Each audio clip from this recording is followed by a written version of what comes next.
Just because you have a compliance officer role, just because you report to the CEO or you report to the board of directors, doesn't mean that you all of a sudden have control over everybody in the organization. Integrity. What it means is just a moral is doing the right thing at the right time to make sure, even when no one's looking. Poor communication skills, taking up people's time, wasting people's time, especially in the leadership realm, will generally lose trust, and that's a red flag that you need to be aware of right off the bat. Would you spend 100 to save 1 million? Of course you would. Any day, twice on Sunday, right? We're changing the world. We're changing how people look at compliance executives. We're changing the type of people who are in the compliance realm. Welcome to the Compliance Leadership Lounge with host Ross Ronan, your guide for insightful discussions in healthcare compliance. In our lounge, leaders and experts gather together to share their perspectives and wisdom. So grab a chair, make yourself comfortable, and join the conversation as we dive into the strategies and stories behind effective compliance leadership. Whether you're a CEO, board member, or a compliance enthusiast, you're in the right place to learn, grow, and lead with integrity.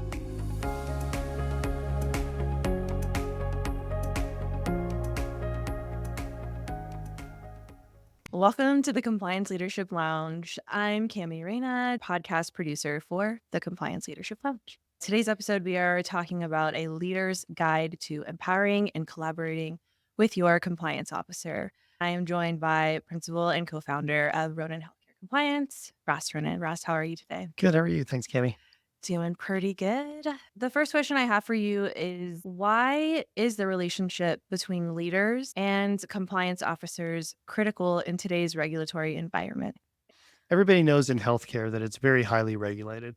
I think it's probably the top 3 most highly regulated industries in our country, with banking being up front, and then you have airlines and different regulations associated with that. Healthcare is right up there, and a lot of it has to do with the federal healthcare programs, Medicare and Medicaid. So when we're dealing with the healthcare regulatory environment, there's a lot of technicalities to those rules, and there's a lot of things that must be done to adhere to those rules. That's where your compliance officers come in and can be a compliance executives to elevate their compliance program to that level where they're collaborating with the CEOs and other leaders of an organization, because the compliance officer is really going to bring a level of ethics and integrity to the program, to the company. And that allows that collaboration between leadership and the compliance officer, so that the leaders can really be proactive in their decision making.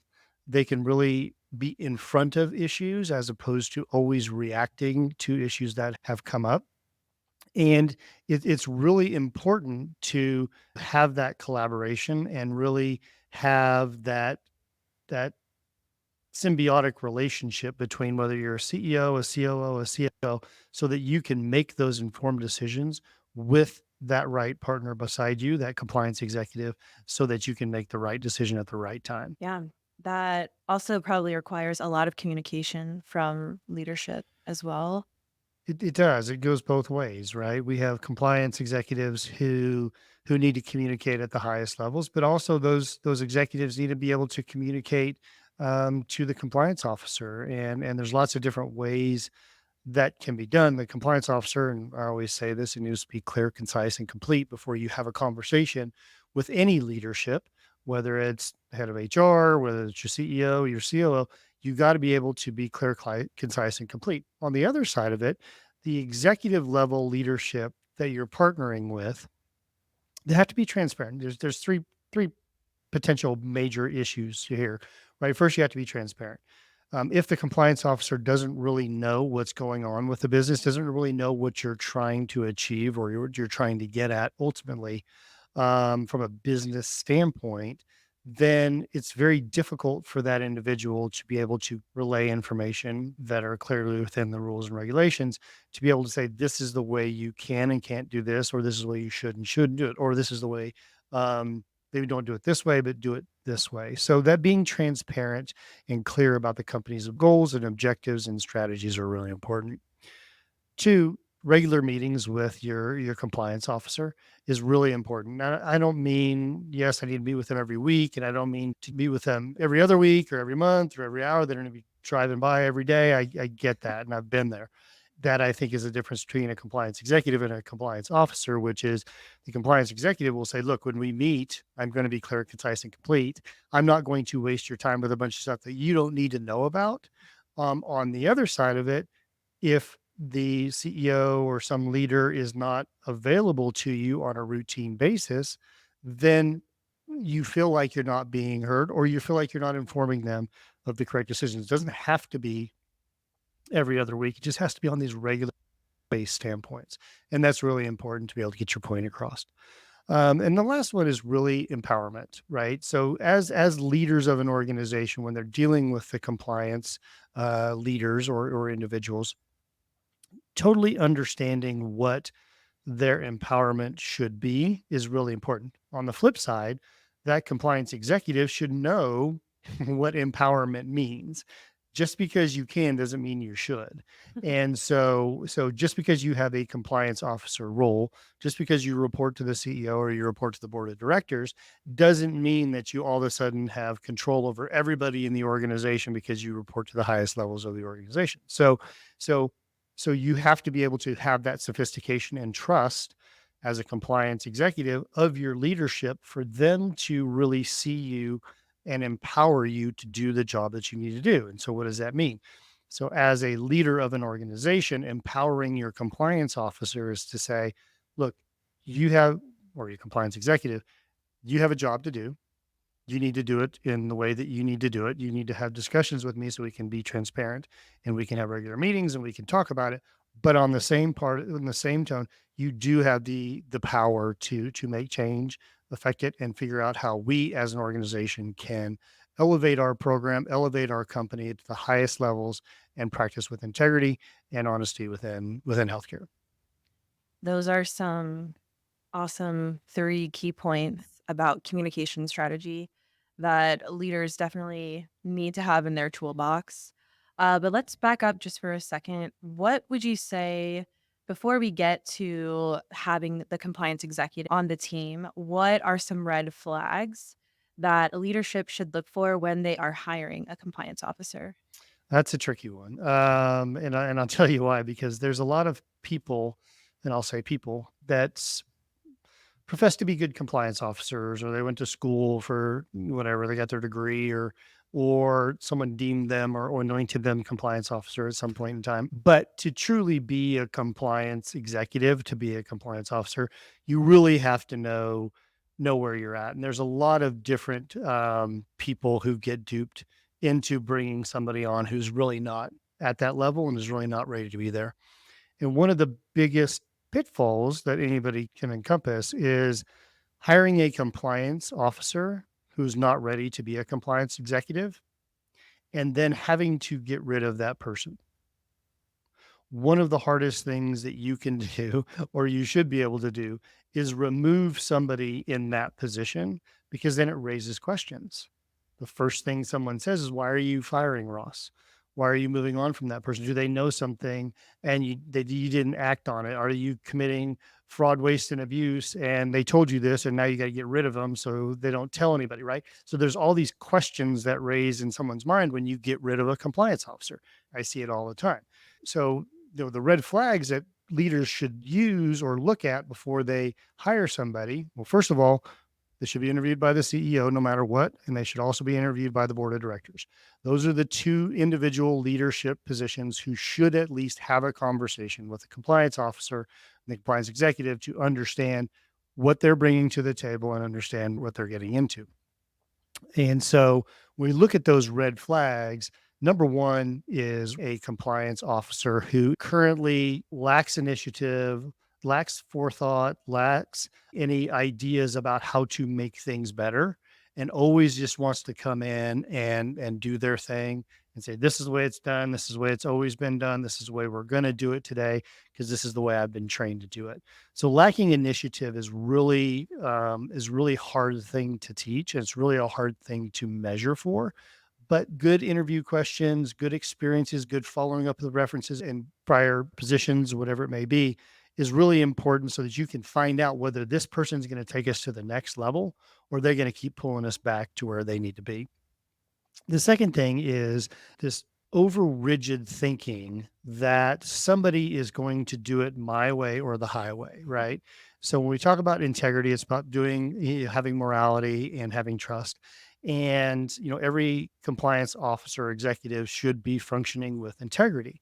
What means is just moral is doing the right thing at the right time to make sure, even when no one's looking, right? That's the definition of morality.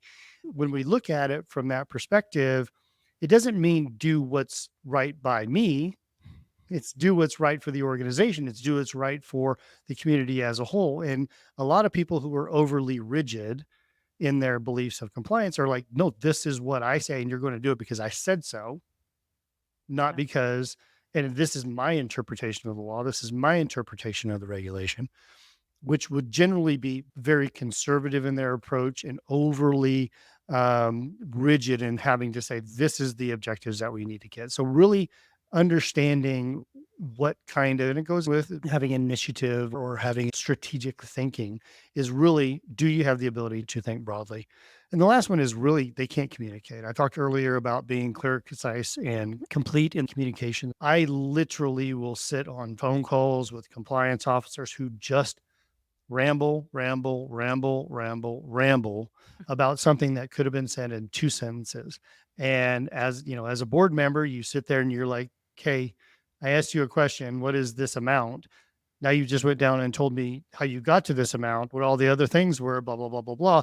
And I really just asked you what the amount was. You could have just said it's 100 million, right? Whatever it may, that's an amount. And then if I said, well, how'd you get there? Then you can elaborate. So poor communication skills, taking up people's time, wasting people's time, especially in the leadership realm, will generally lose trust. And that's a red flag that you need to be aware of right off the bat.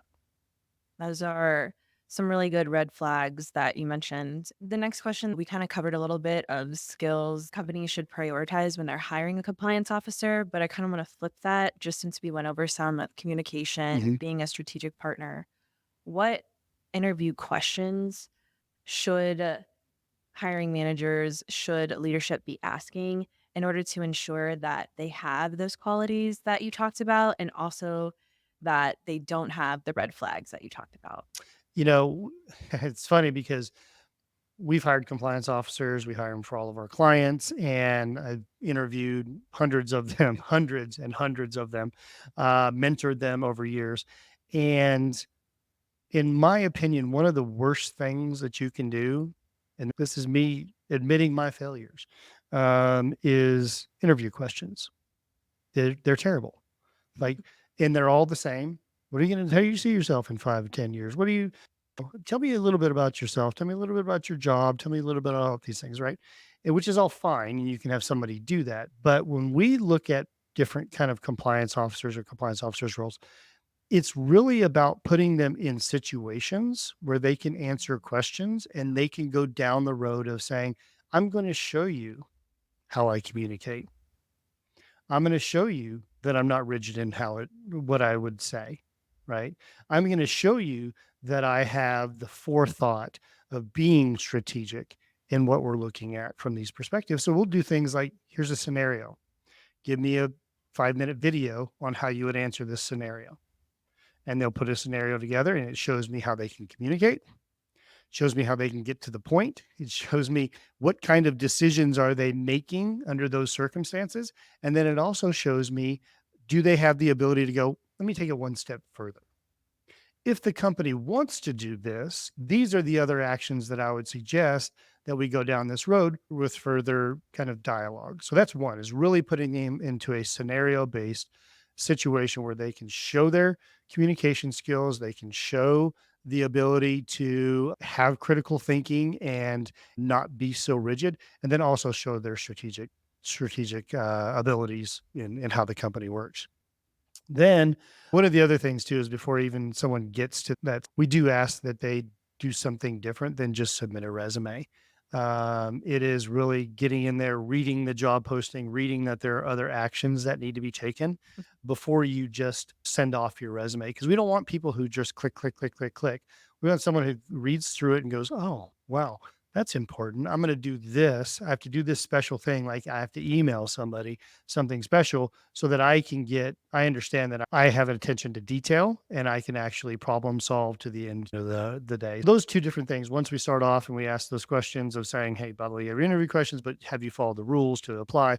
And then really putting him in that scenario based situation is really important to be able to judge how they can handle all of those different red flags that you may or may not be able to see. And the normal question, like, "Hey, what have you been doing for the last 10 years? Or where do you see yourself at 10 years?" Those questions, I think, are the worst. They are, and they're the same ones, and everybody practices and they answer them the same way. And by the way, ChatGPT does a great job of getting them even more elaborate. And it doesn't do anything. Put somebody on camera, give them a scenario, see how they answer it. 5 minute. If they go on for 25 minutes, don't hire them. Communication skills are off, right? If they spend 5 minutes, get to the point, say, "Here's my resources. Let's talk about it a little bit later." Happy to have a conversation with you. That to me is someone that you want to take another look at. This episode of the Compliance Leadership Lounge is brought to you by Ronan Healthcare Compliance. At Ronan Healthcare Compliance, we believe in transforming healthcare compliance from a checkbox attitude to a strategic advantage. With decades of expertise, our team provides innovative solutions tailored to your organization's unique needs. We don't just help you meet your standards, we elevate your business, ensuring ethical practices are at the heart of what you do. Whether you're navigating complex regulations or seeking to enhance your compliance strategy, Ronan Healthcare is your partner in achieving excellence in healthcare compliance. Ronan Healthcare Compliance, redefining compliance, empowering leadership. Visit us at ronanhc.com to learn more. Now, back to the show.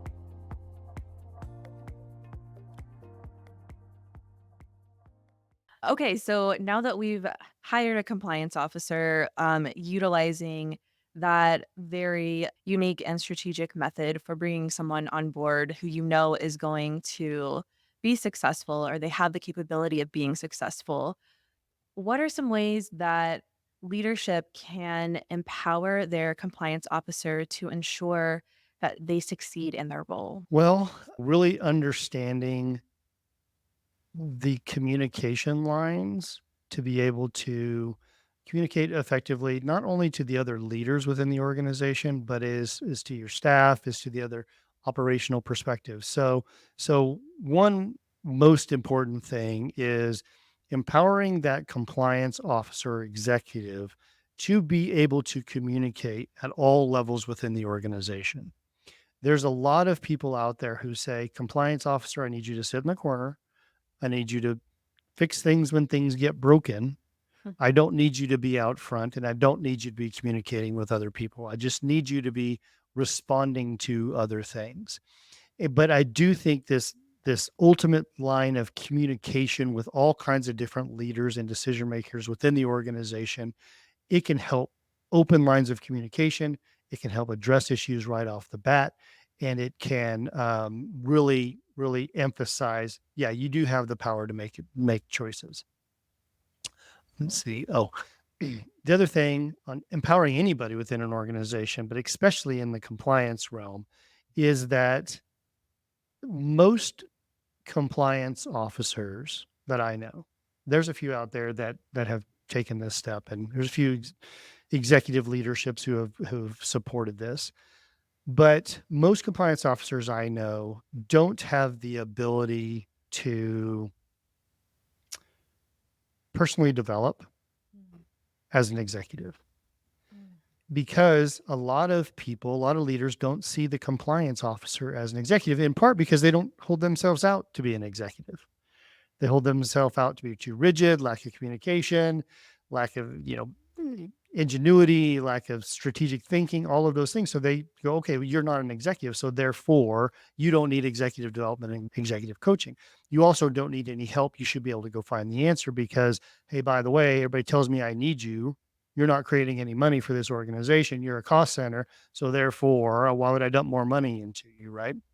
So I think empowering a compliance officer to go out and have business development, personal development, executive level development, so important to say, this is where we want you at the highest levels of this organization. So really investing in that compliance officer in their development, whether it's coaching, whether it's mentoring, whether it's executive coaching, whether it's HCCA, SECE certifications, whatever it may be, so important to be able to have that.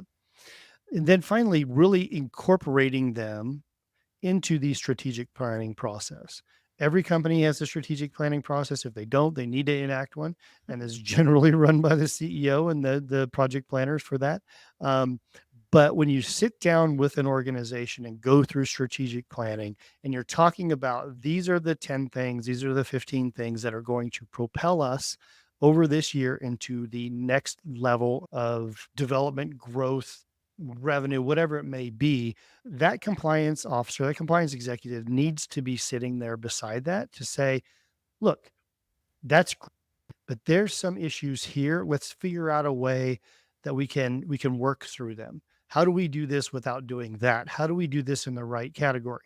But that's having the right compliance officer too, right? If you don't have the right person, like we talked about before, that's not rigid, that's lacks communication skills, that maybe lack integrity, you need to find that person first. And then when you've built that trust, you can put them into those strategic planning situations. Really communicating directly with that compliance officer is one, two, investing in that compliance officer, three, putting them part of the strategic groups. The strategic planning meetings will give them empowerment to be able to do their job and be a good collaborator. When thinking about compliance as a whole, what are some common pitfalls that leadership may face and how could they avoid them? Compliance sometimes will be in this reactive state. And a lot of people like them there. A lot of leaders like them in that reactive state because they're not, we say in the business, picking up rocks. When you start picking up rocks, you will start finding things. So being proactive and not prioritizing being proactive is a big problem for any compliance program and company because they're not essentially tackling compliance issues early enough. They're always trying to fix things. It's like always they have this water hose that has a bunch of holes in it. You're always trying to patch these holes instead of trying to figure out why are these holes all happening. We need to get out there and get a new hose, and then we can prevent things from happening. So it's really important that proactivity. Like we've had some clients in the past who have come to us and said, "Hey, by the way, I'd like a risk assessment. I have a compliance program. Give me a risk assessment or a compliance program." And we've done so. And we came in and we did a risk assessment on them and said, "Hey, these are the issues that we feel you're lacking in your compliance program in order for you to be proactive, in order for you to have this fulsome compliance program." When we gave them the report, we read through it and everything. They're like, "Yeah, yeah, yeah, that's great." And we're like, "Okay, so we're happy to do it for you. You go out and hire somebody, whatever you want to do. Here's your roadmap." Nothing, hear nothing, didn't do anything as far as we know. A year later, they're on the front page of the OIG enforcement guidelines of saying, "Hey, by the way, we just settled with this facility for, X amount of dollars." And a big portion of what they settled for could have been handled because we found the gaps in their compliance program. If they had put it in early enough, they would have saved, maybe spent, I don't know, 6 figures to save seven, right? Would you spend 100 to save 1 million? Of course you would. Any day, twice on Sunday, right? So at the end of the day, they didn't act early enough to be able to prevent. And that's one of the big pitfalls that leaders see is they're always waiting for the shoe to drop, right? And then they want to take action. It's the hardest thing to dig out of a hole. It's the easiest thing to prevent it from happening because it's, like Field of Dreams, build it and they will come, right? So that's what's really going to happen. Two is ignoring the red flags. Every time there's an issue and you're like, we're not going to deal with that one right now. That I understand that's just a little issue. It doesn't really mean that there's a systemic piece of it, but ignoring those red flags is a huge problem when it comes to that. Is definitely so important. And you had so many good points there about things that leaders really need to be thinking about. So, my final question for you, Ross, what is just one thing that leaders can start doing today to ensure that strong and effective relationship with their compliance officer? First and foremost, if you're not talking to your compliance officer, you need to start talking to them because I find that a lot. I find like there's this gap between communication on the executive level, to the compliance executive piece of it. So if you're not really talking to them, sit down, have an open dialogue, have a conversation, have a one-on-one with them. It doesn't need to be 20 minutes, doesn't mean a half an hour, doesn't need to be an hour. It can be 5, 10 minutes. But sitting down and going, you know, tell me what's going on. Let's have a conversation. Truly, truly important to be able to actually affect change and empower them. Two, ask the challenges that they face. Right. What are the challenges you face as your role? Because you'd be really surprised to hear. I do this as a board member when compliance officers report to me as a chair of a compliance committee board. One of the things that I do ask them, like, tell me your pitfalls, tell me your fears, tell me your challenges that you're dealing with this organization. It may be about the CEO. The compliance officer may go, it's our relationship is really bothering me, or it's the fact that HR or legal or somebody is trying to go around what we're talking about. I'd really like to get some good advice about how to deal with those individuals or something that is challenging them that you can help with as a leader. And then finally, give them the resources that they need. If they're trustworthy, they have integrity, they're open lines of communication, they have built the trust to say, I am going to run this compliance program proactively and not reactively. And we're going to do the best that we can with processes and not necessarily people. And we're going to do this in the most cost effective way. If they're telling you they need resources to be able to do something to that level, then you should apply. You should abide by that.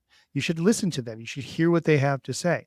If you feel like they're being overly expensive or they're doing something that's really outside of their control, and maybe you have the wrong person who's creating their own little fiefdom, right? We see this all the time. Go out and get an outside opinion on it and have them come in and take a look at it and have third party go, they're doing the right thing, or no, they're costing way too much. I don't know what they're doing.